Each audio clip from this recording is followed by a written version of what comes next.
Aminata, welcome. Welcome to Hi. 3211, doing decolonial research in the development context. And before we start with the proper conversation about holding a space, Yes. I would love to invite you to introduce yourself to our audience.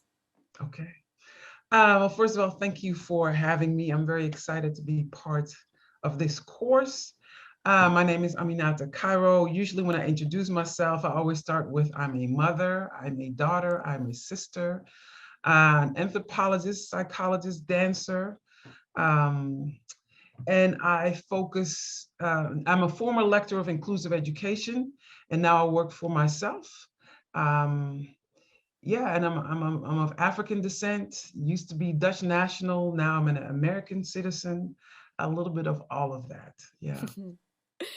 This is really nice that you always speak in so many layers about yourself, and I'm sure Yeah, that yeah, the students, when they read your book, they are going also to realize how important is all this layered your yeah, yeah, yeah, self of you yeah. that is speaking about this particular approach to knowledge. And as I mentioned to you, the first question that I wanted to ask you is Mhm. about this approach, what I call it, this approach to knowledge that you have Yes, named yourself holding a space. right. The students are going to be reading your book, as you know, Okay. but I think that it will be really, really good if you can tell us what is holding a space for you.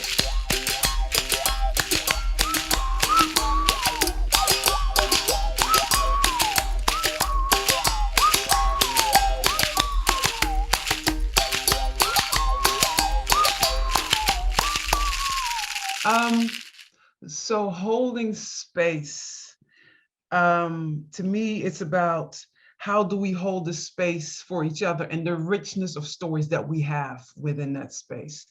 Because what has happened is that we are rich of all these stories, but out of this wealth of stories, there is one or some that have risen to the top and others that stay below. So how we relate to each other, depending on the situation, sometimes you're in the dominant position, sometimes you're in the position of the other.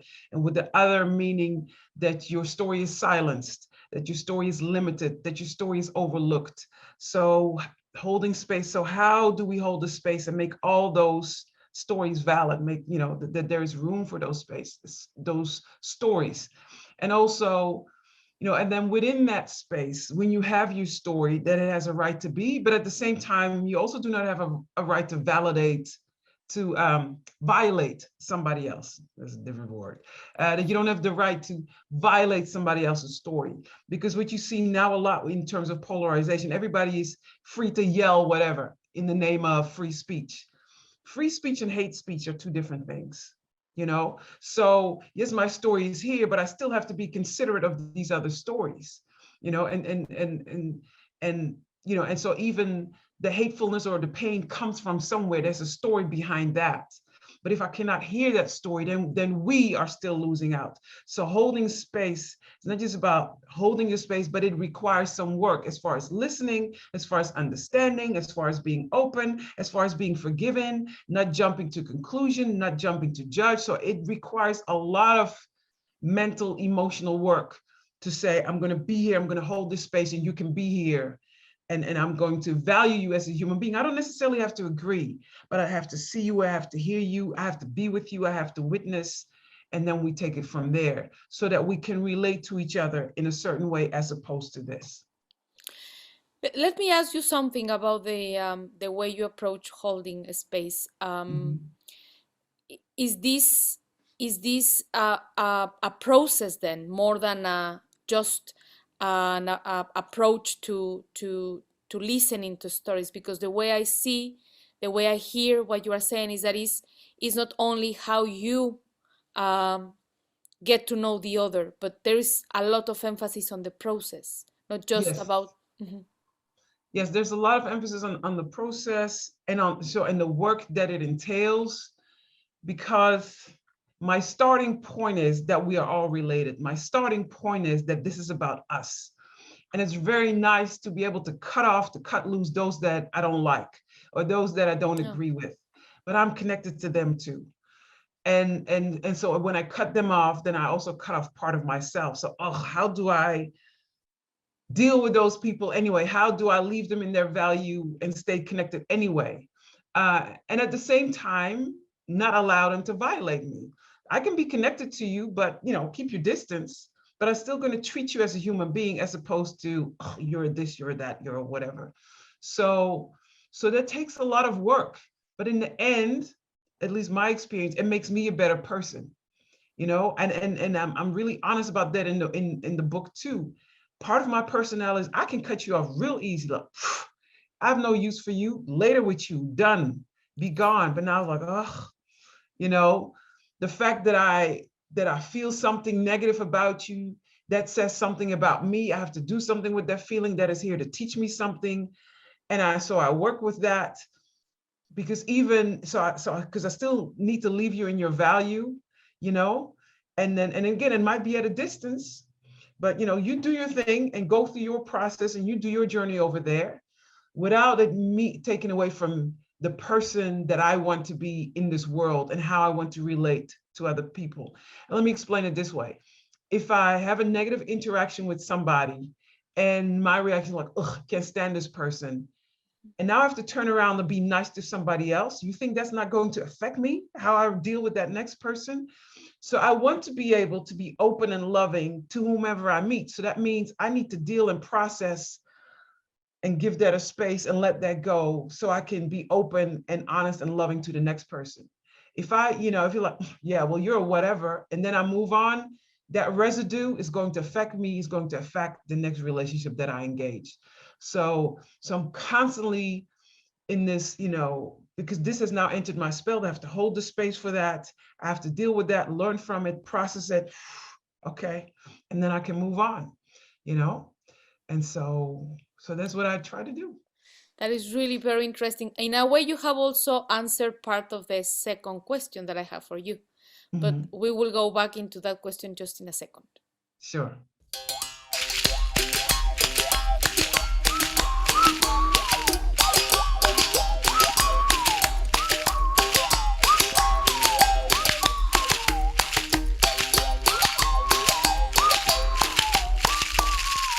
Okay, Aminata, so let's go to the second question. So Yes. somehow you started to address the second question, that is why you are um, naming this process of Yeah. listening to these stories, holding a space. You are speaking, for example, about the need of listening, even those people that don't agree with us. Yeah. But in the context of, for example, of doing research, why this approach? Why this approach is relevant in the context of research, but not only in the context of research, in this present moment in which there is a lot of polarization, Yes. not only where you are now in the States, but in many other places in the world. Right. Why this approach? Well, so it starts with two things. On the one hand, you have this idea of knowledge, and how do we relate to knowledge, and on the other hand is who do we want to be as a society. So again, I came out of this world of diversity and inclusion, and so within what we have created as far as our world, we have created these inequalities. Some stories are more valid than others. So how do we create a world where we are all treated as valid? Um, so there's that. So this idea is, who do we want to be, and what does that require? And on the other hand, how we deal with knowledge production also comes from a very specific perspective, right? I'm digging for information, and then I'm the owner for information, and then you can pay me, and I have status based on all this information that I have and hold. From an indigenous perspective, it is, there's all this knowledge out there, and you stand in relationship to it, and you are a steward or a shepherd of the knowledge. It's not mine. I don't own it. I cannot own it. And so, but I'm in relationship to it, and I have to appreciate it. And just because I want it doesn't mean I'm entitled to it. So it's a totally different approach to knowledge. It's out there for you to connect with because it belongs to all of us anyway, you know. But are you willing to be patient? Are you willing to be humble? Are you willing to sit and listen? And then the knowledge will come to you, you know. But again, how I was raised as an anthropologist, even in ethnography, you go and you pursue it, and then you harvest it, and then you claim it and you own it, and then you go and work with it. And now it's like, you know, I'm hoping that I have access to it, you know, by joining with people, by being with them. You know, if they give me permission, then the knowledge will come to me, which is very different to me. And you know, and so that requires patience. And so why?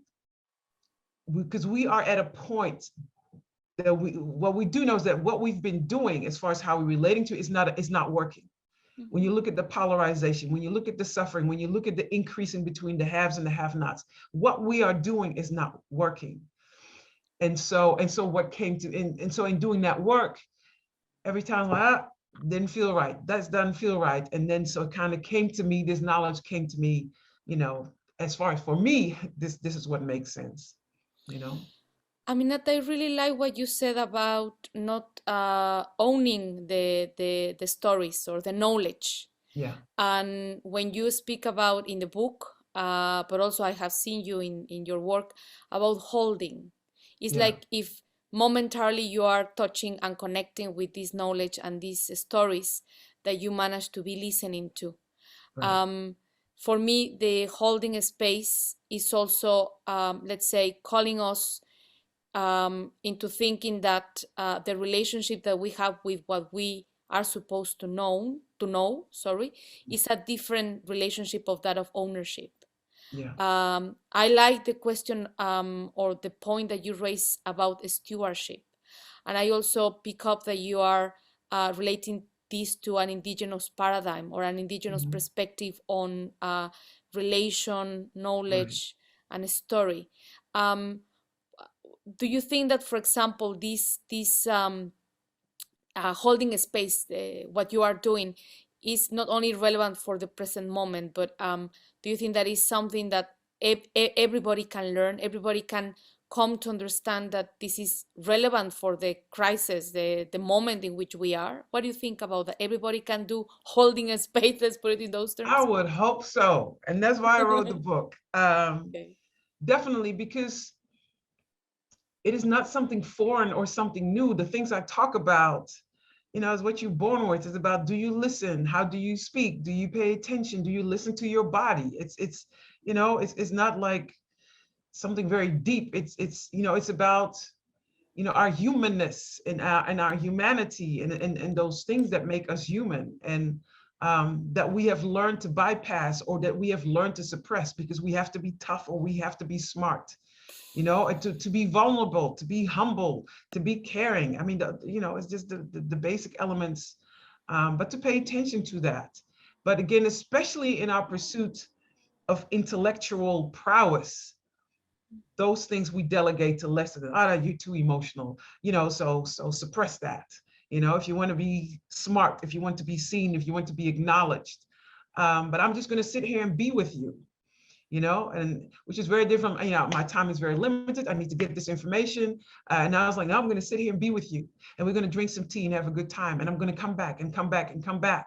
And after we've drank so much tea and after you feel comfortable, if you want, then you will share with me and then you will include me. And if not, then maybe it was not meant for me at this time. And to be okay with that, you know, and even that relationship that we had in that short time, maybe what came out of that is like, you know what, you need to talk to so and so, and they refer me to the next person, and with that person I have to sit and drink tea and be, and maybe then I will get the knowledge that I'm after, or that you know. um so yeah, so it's a little different in that way, and it goes a lot against how we have been trained in the academy, because you know, time is limited, you know, and what does, you know, you always have to show what you know. Mhm. And so even the concept that I don't know yet what I'm going to do. I don't know yet what I'm going to learn. I know what I'm after, but you know, all these little pieces they will come. They have to settle. I need to process them. I need to sit with them, and then after some time, like, oh, this is what the lesson was. This is what this was about. but a lot of time we're not given that room. What are your objectives? How are you going to find them? How soon? Within this time frame? And if not, then you are a failure. That too. So if things don't work out, well, that's terrible. That's horrible. Well, obviously, so it's a different way of being in the world, navigating, and also about trusting and surrendering. I'm joining this process and it will come to me. Yeah. This is really beautiful. This is really beautiful. We're going to go back to this idea of surrendering. But I would like to move on to the third question that I prepared for you. And this will come after a little bit of a break.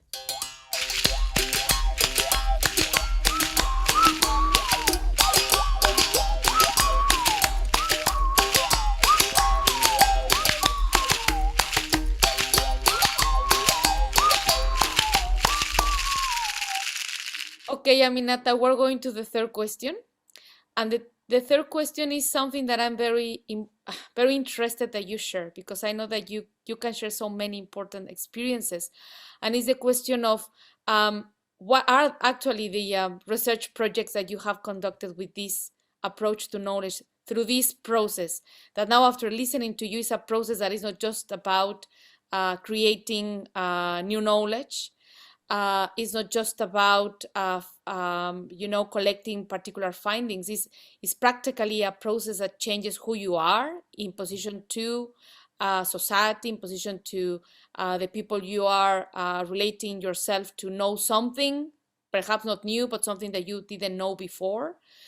So it's a whole paradigm from my point of view of that is also challenging the way we are used to academia, where when that is a place nowadays, and perhaps always have been like that, but the academia that we live is very much attached to this idea that time is money. So when you have very few time, I wonder if holding a space works. And I know that it works because we have done research together, but this is Yes. the question that I have to you. If you can please share with us examples, what are the kind of research projects that you have done with holding a space? And if you can share, like concrete findings or things that you learn through this approach and this process that you didn't know before. I think Right. that will be something important for the students who are reading for the first time about it. Sure. Well, the research project that we did together started, it was about investigating the experience of COVID in The Hague. And we decided early on we wanted to look at those communities that were either put in a negative light or not mentioned at all in the media. Because we knew there are positive stories too. There are stories of solidarity too. And so that's how we started. And we started with relationships, with existing relationships, and joining several groups, community groups. And in one of those conversations, one of the things that happened, one woman very strongly said, I'm sick and tired of talking about COVID. I don't want to talk about this. And she was very angry, and also shared that, I did everything right. And still, I didn't have access to my mother and things like that. And so first of all, we were grateful that she honestly shared that with us, because a lot of times, especially when there's researchers, people want to show their best face, but she was brutally honest. And then we had to go like, oops, okay. So what does that mean to us? So we can say we want to collect the positive stories, but who are we to say? So we really listened, and so then we shifted rather from looking for these positive stories, which was still about proving something, and so then you have to be humble. It's like, wait a second, they don't have to prove anything. Yes, the media and the municipality chooses to look at them a certain way. I don't have to prove to you that I'm different. That's on you. And so then we shifted and looking, so what is the process of holding the space for the stories that are there, whatever those stories may be, because sometimes they're stories of anger, sometimes they're stories of pain, sometimes they're very positive stories. And so then we started looking at the process of holding space, and also looking then directly at how they included us, and how people started sharing. And so a lesson also was, just because we want the stories, even the positive stories, doesn't mean we're entitled to those stories, right? And so what is the process that you are allowed to get those stories? And so that's what we started writing about, more about our journey, about, and what it means is you have to show up every week. You have to go and make face masks. You have to sit with people, laugh with people, cry with people, and then you will get the stories. And so then our message to the people out there is, when you're willing to do that, maybe then you will get the stories. But this is how it works. This is how people do community. This is how we hold stories for each other. And for us as researchers to also be confident that this is okay, that this is what we have found, what we have learned, not just even what we found, but what we have learned is valid in itself. Knowing that the world that we belong to will say, oh, but you didn't deliver us the stories like you told us you would, but you didn't tell us what they do. None of your business. It's none of your business, which is our lesson. Their stories are actually none of your business, unless you're willing to come, unless you're willing to sit, unless you're willing to join, unless you're willing to do all of it. Then maybe you will have access to those stories, like we had access to those stories. So I learned a lot as far as from the community, how they welcomed us, the work that it took to be welcomed, and also as a researcher, to be okay that my findings do not fit the standard delivery of how we do research and how we deliver what we found. And so even how we presented our research, the filmmaker became very important in how we presented our research journey. He made, so he shared, so in the film, you walk away like how beautiful this community is. So this beauty that was missing, we have shown differently than we thought we would, but we have shown, they're just people, and they're entitled to, the heart, the good, the bad, all of that, not just the negativity. And our filmmaker helped us in doing that. And so that's one big lesson. Another one in the same research project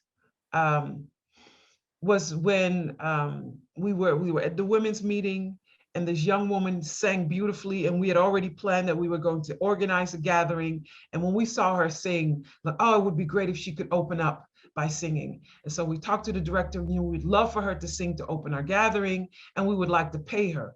Coming from the perspective, we know that this community, people will come and extract data and always exploit, and people don't get compensated, so we want to compensate. And the director was immediately, no money exchange, because money will set her apart from the group. And we were like, oops, okay, check. Because if you have a talent that can benefit the community, you should be willing to share your talent. I was like, okay, good point. So then that forced us to shift, to honor that, to respect that. And so how can we contribute something while honoring that principle? So how, because we were dedicated to not being exploitative. So, and we have some resources that we want to put back into the community, but how we do that while honoring this principle of not setting somebody apart. And so then what we did, we had a nice breakfast where we asked the women to share their recipes and to cook. And then we paid for all the foods. And of course, the women loved sharing their recipes, and it was a great breakfast. And so that was a way to honor them, to celebrate them, and still, contribute with our resources. But again, as a researcher, to honestly was like, yep, good point, check. Okay, we have to shift. What are we going to do differently and still honor what we want to do and honor that? And I think it helps me grow. It helped me grow. I think us as researchers, like, okay, so yeah, so those two examples. Um, you were in this research. I know this research because we were both involved. But if today you were planning to conduct a research, Yeah. and you say, well, I'm going to use I'm going to not to use, I'm going to put in practice holding a space Yeah. as the main orientation of the research project. How this will look like? How will you Yeah. start if somebody comes and knock at your door in your office and said, Yeah. Aminata, I want to do research in a way that holding a space is put into practice. Yeah. How a young researcher can take your book and Yeah. said, I really want to do research like that. What would be your advice for this young researcher? You start with the premise that it's always about us. That's your starting points. What does this say about us? And so that you will be joining and become part of the us. um, I think that's really important, as opposed to I'm going to pursue them and it's about those people, because that sets you apart, and that automatically also gives you blinders as far as I want to go and get, I want to go and extract. But when it's about us, when you join us, it already starts with a certain humility. Okay, so because how do I join? How do I become part of us? And then once I become part of us, you know, and then I can start with my question. I would like to do this. How do you all feel about it? And then you take it from there. So again, you have your research questions and all of that, but just because you want to ask those questions doesn't mean that you're entitled to. And so then it becomes, again, how do I join? And then when you share, and then you have to be open to people's like, yeah, that's not going to work. And it doesn't mean your research have to end like with us. When moment somebody says, I'm sick and tired of talking about this, like, okay, stop. Okay, so I have to shift. Doesn't mean my research have to end, but I have to shift. And are you willing to do those shifts? And so that another thing, and I don't sidetrack too much. We worked in two centers. One center was more formal. The other one, we were really working with the people as far as making the face mask. In the one where it was more formal in that people were coming in and giving workshops, then it was also easier for us to do some more formal things. Like we did a formal workshop on storytelling and engage the women that way in storytelling. In the other center, where really we were part of the group and sewing side by side, and people started including us, oh, go do this, go do that, take the lead in this. Then when we wanted to do like a formal interview, is like, it doesn't feel right, you know? And so to listen to that. So you have to be very flexible as far as the methods that you have. Um, and really, and so to really listen to you, feel like, if we do that, we disrupt too much what we already have going there. We are gaining from sitting with people, from having casual conversation. In this setting, a formal interview or a formal workshop would not work. In the other setting, it did. So to have that kind of judgment and to be willing to be flexible. And it helps when you have a partner. It helps when you have, like, what do you think? Yeah, let's do this. Or like, no, it doesn't feel right. You feel the same way? Okay. I know as an anthropologist, you are trained as a lone warrior, go out by yourself and do everything by yourself. But it helps when you have people that you are accountable to, and that you can, bounce off ideas off, and do it with. Even one of the things I did in the past, I created like an accountability council. When I went into the community, I recruited some people from the community, and they were, and from time to time I would report to them. What do you think? Am I on the right track? Give me feedback, you know and I honored them, and I thanked them, and they were very important in that, and giving me feedback. So you can, even if it's not part of your official layout of how you want to do this work, you can create some people to whom you are accountable, who can help you think, who can give you feedback, preferably from the community itself. Mm. That is so important, and I think that is it connects back to the first one of the first things that you say in this conversation. This idea that you're informed by indigenous approaches to knowledge, in the sense that accountability, relational accountability, is so important. Yeah. But I wanted, before we go into the final question, I wanted to ask you something. In this research, one of the main, let's say, objectives was to understand Yes. practices and narratives of solidarity. We Yes. we understood that people were exercising solidarity to each other. Yes. And personally speaking, as a researcher that witnessed how you were holding a space for the stories from which we both and the other research participants and researchers um, were learning from, one of the main issues that I learned, besides the findings, was that I was a citizen of a particularly interesting and a particularly creative and a particular, I don't want to use resilience, I would like to say creative city inhabited by people that knows how to go and sustain and support each other. This Mhm. was for me something that I didn't know, even though that I have been living in this city for 14 years, and that through this research I managed to find out.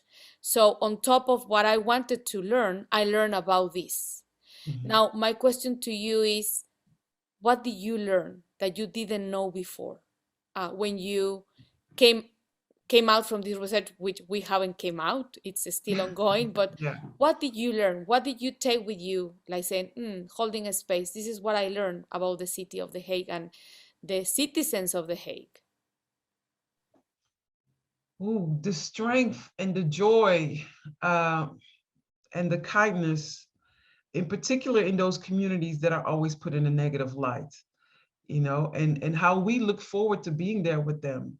Mm. Um, we were always welcome with open arms, um, and that's there, and that's normal. That's the thing. It's not exceptional. It's just normal that's present, and it's unfortunate that that's not what you see in the media, but it's definitely there.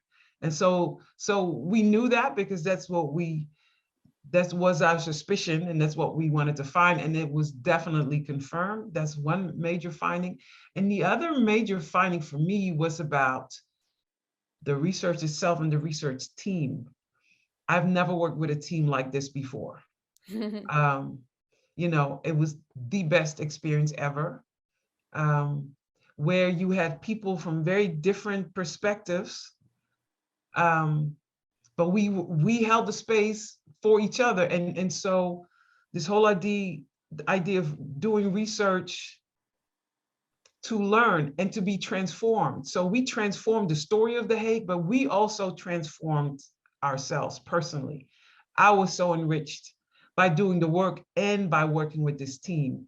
So it was both, the work was affirming, but also working with a research team was very affirming. The fact that you are always respected, you know and so I might disagree, but what you're saying is brilliant. I see it differently, but I love what you say, even though I see it very differently.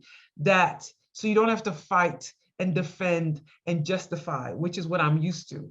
um, so that was, the level of comfort and the fact that we listen very well to each other. And some, oh, but I see this way, but it was always very, very positive. um, and what that allows you to do, it allows you to be open and to explore. What about this? Well, then all this stuff starts to come out, because we are so used to suppressing. At least I know for myself, I know if I say this, they're not going to get it. Or I need to think very hard about how I'm going to say it because it's so different from the mainstream. So you're always censoring, you're always, let me, no, I'm not going to say this because never mind. But here you can say anything and be like, oh yeah, let me listen, let me hear, so um and that yeah, so that was wonderful. So that's two major things that I learned. This is brilliant, and I think that when the students and the participants of this course are taking it and going through the readings and through these videos, perhaps the documentary that was one of the outcomes of the research will be available, and then we can actually Yes. do something with them, and then Yes. they will realize all the things that we are just fascinated about and that we learn through the research. But Yeah. now it's time to go to the last question, Yes. and I hope that this will be something that will also create a tiny conversation between you and me. So we move into the last into the last question.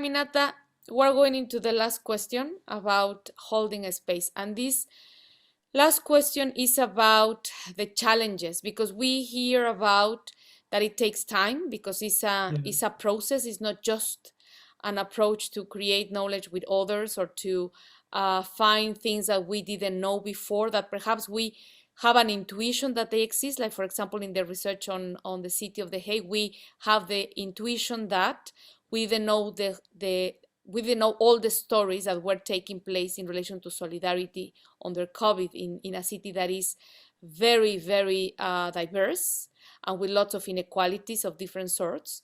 So we have this intuition. There should be more than the mainstream story or the dominant story that we are listening in the mass media or through the government or through different other means. Um, so we have this intuition, but we also have a specific amount of time. And we have here from what you have shared that holding a space is it takes some time. Yeah. Yeah. But which other challenges have you encountered when you are working through holding a space? And how are you actually overcoming, or which are the creative insights that you have learned from trying to overcome the challenges that you are facing when you practice holding a space as a process to get to know things that you don't know? Yeah. Because I'm there's a research project that I'm working on right now, um, which is, working with the program that I have developed, which is inclusive practices. And the biggest hurdle, when I talk about the dominant and the other perspective, is that holding space and like my inclusive practices approach comes from the perspective of the other, right? But but I'm working within this dominant context. And so, and that's the biggest challenge, because people, yeah, but why don't you do it this way? And why don't you? No, because it comes from the perspective of the other. So the challenge is not to give into that. The challenge, what I'm finding is 99.9% of the work that I encounter is from the dominant perspective. Here is one approach that comes from the perspective of the other, and I have to stand for it and not give in and say, okay, I will adjust and adapt because because that's easier for you. And to say, no, no, no, no, no, no. For once, come to my level. For once, make effort to see something from the perspective of the other. Um, and so that's the biggest challenge, to hold steadfast in what I believe. But then I also see people who get it, and then I hear them, it's like, okay, I'm on the right path. Because again, it's not for me to convince them, it's for me to hold the space for what I have and to say, no, it's okay. I'm allowed to be here. We don't all have to think like you, do like you, act like you. Um, and so whenever you are an outlier, that's the challenge, because when you're in that context, it's easy to start doubting yourself. But to be very clear up front, my approach is different, my vision is different, and it is okay to be here. So I have to hold space to hold space, you know. Um, so that's the biggest challenge, and it can be discouraging. And yet it's like, nope, we need at least one perspective approach that comes from the perspective of the other, and that it is, and that is not automatically less than. And again, I know my academic world.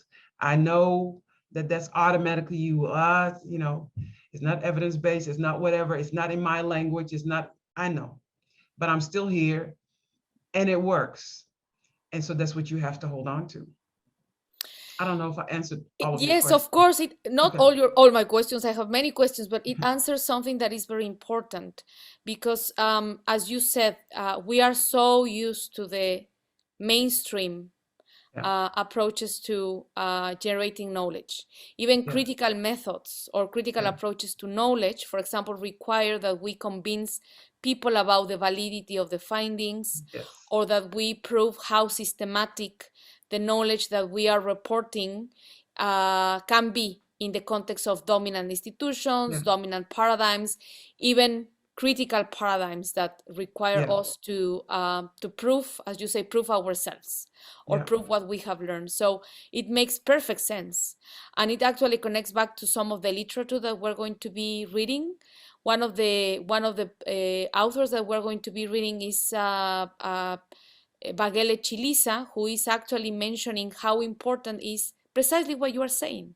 She wrote this book that is called Decolonized, no, Indigenous Research Methods. And one of Mhm. the main arguments that she's sharing with us is precisely what you are saying. There are, there are, ways of doing research, and we are all trained in those ways of doing research. There is also a plurality of other ways of doing research Yeah. that actually belong to the two-thirds of the world. And these are the other methods, or these are the methods otherwise, or the approaches to knowledge otherwise. Yeah. And I can immediately relate to what you are saying in relation to then how I not only use hold the space, or put in practice hold the space, to find things that I didn't know before and that I really want to understand, Yeah. but how I also hold the space within mainstream institutions like academia for these things that I know now, to make sense within this mainstream world, sorry, of institutional research. And my question to you will be the following one then. Holding a space is not happening outside academia. It's Mhm. happening in conversation Mhm. with critical academia that is interested in listening to other ways of doing research, listening to indigenous methodologies, listening to indigenous paradigms. But then what needs to change here for us uh, having a little bit more of a easy life, uh, to keep going, to keep practicing holding a space, because this is an approach from my point of view and a process, as I mentioned at the Yeah. beginning, that is also there to shake up a little bit the institutions where we are, to shake up the Yeah. curricula. Um, this is the first time in ISS that we're learning about holding a space. Yeah. And my dream is that this is going to shake some of the let's say the parameters, but also the values, expectations that we are taken as a given in social sciences research. You Yeah. are a dancer, for example. You are also Yeah. an artist, and Yeah. for me, this is part of the solution, that you are bringing other languages, other ways of expressing what is knowledge that is relevant for our contemporary times, which are so difficult. But given those parameters of academia, um, what needs to be shaken? What needs to be Shaken and stirred. yes, a little bit, or the center? If you don't want, what needs to be the center in order for holding a space to take root Well, in I institutions think it's like. already happening. And part of why it's already happening is because of the people that are taking this course, is because of the young people who are demanding something different from their teachers. That's why this course came about. Is the young people say, excuse me, what you're teaching me there is not enough. Because what I'm dealing with outside of these walls, this is not sufficient. So that's it's and then teachers like, okay, I need to come up with something else. But it's in particular the young people who are questioning and saying, this is not enough. So it is already happening. um and then what has to happen, you have the people who are interested, and I believe they are there. However, there are certain structures in place when it comes to exam, when it comes to how, the guidelines to getting published, all these structures that are in place to help maintain this mainstream way of thinking. So it cannot just be about, yeah, we want to do it differently, but how are you going to make sure that it gets heard, right? How do you make sure then that it gets out there? Because if I try to, if we try to publish with a regular publisher, they're going to say, well, it doesn't have a this, this is this, so you can't get published. I had to publish my book myself. Mhm. I could not, there's no academic publisher that will touch me. So So there's another thing then. So on the one hand, there's the interest and the passion is there. I have no doubt about that. But then we have to work with, address, dismantle, create new structures to get the word out there. That's what we did with this film. That's what we did with this film. One way, so we have to then think, okay, we have this information. How are we going to share this?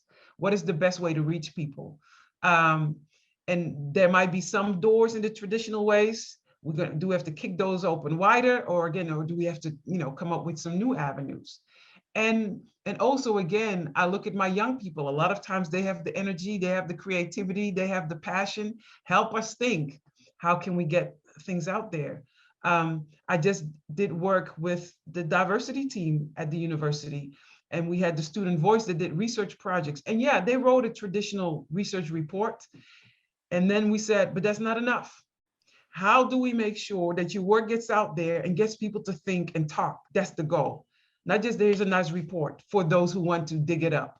And so we made videos. And in the videos, you can stop because there's questions in the videos. And we did a doodle video. So there's all, different kinds of media, again, structures that we have to start utilizing. And there's one thing I want to add when it comes to holding space and being confident in what you do when you have a different approach. To be aware that when you are confronted with the mainstream, it is going to affect you. It will affect you physically. It will affect you emotionally because it's rejection, it's put downs. Well, this is not really, this isn't, so part of this holding space is also holding space for yourself. Know that when you do this work, you're going to get that stuff coming at you. You have to find a way to process it so you can still love and enjoy what you do.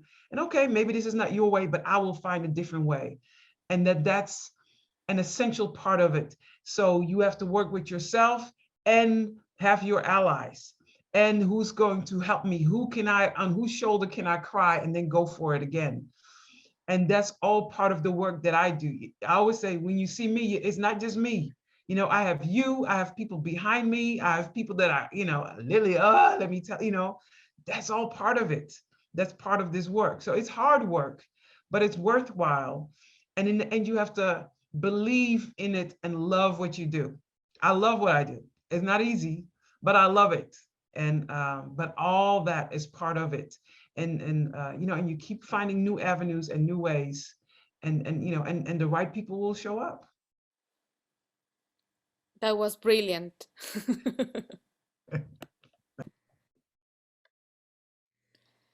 Aminata, the last part of what you were saying is just very, very important also for this course.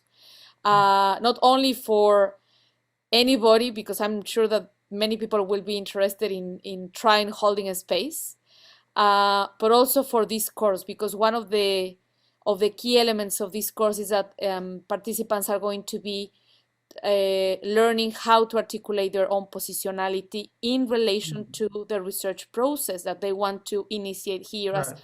MA students and in ISS. So when you speak about um, that you come and do the work of holding a space, knowing that you are not alone, but that there is Mhm. many other people supporting the work that you do, from my point of view, and I was mentioning this to you before, is one way in which you are actually practically and concretely telling us what does it mean to decentering the idea that research only happens as individuals Yeah. sitting in front of our computers or our books.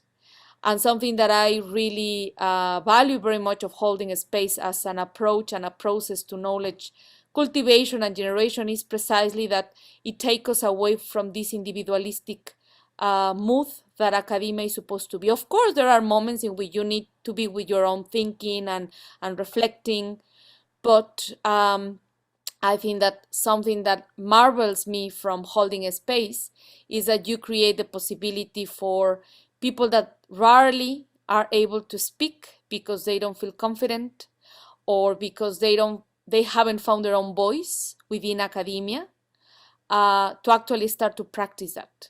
Mm. And that, as you said, requires lots of attention to yourself, and also be conscious of who is around you and can sustain the work that you do. So thank you for sharing all of this. And my final question is there anything that you would like to say to these young researchers that are going to be reading your work? Is there anything that you will suggest them, which is your favorite chapter of your own book? Or Mm. yeah, these are ISS students, MA students, a couple of PhDs. Um, what will be the last kind of advice, piece of advice for them? Yeah. First of all, find your own voice, and find what feels good with you, what resonates with you. You're going to read my work, other people's work, and that's great, but use it as inspiration to find your own. You don't want to be like me, you want to be like you. Well, what is you? What is the best you? What makes sense to you? What feels right to you? And listen to that. Um, I think one of our favorite chapters is a chapter on positionality, and the story of Peggy Sue. And Peggy Sue. yeah, and so read that chapter. But again, and try different things and fall on your face and make mistakes, and that's how you learn about, oh, I thought this was for me, apparently it's not. But give yourself room to do that, because I know we often so trained to do it right and to get the best grade, and I want to do well. I want to screw up, I want to totally mess up, because those are give you the best lessons. But find what resonates with you, so you can feel confident in who you are and not trying to be somebody else. That would be Wow. my piece. This is great. This is great. Then they are going to read that chapter for sure. This is one of my favorites, actually. But anyway, Aminata, thank you very much. I know that it's You're welcome. time to finish this small talk, a small conversation.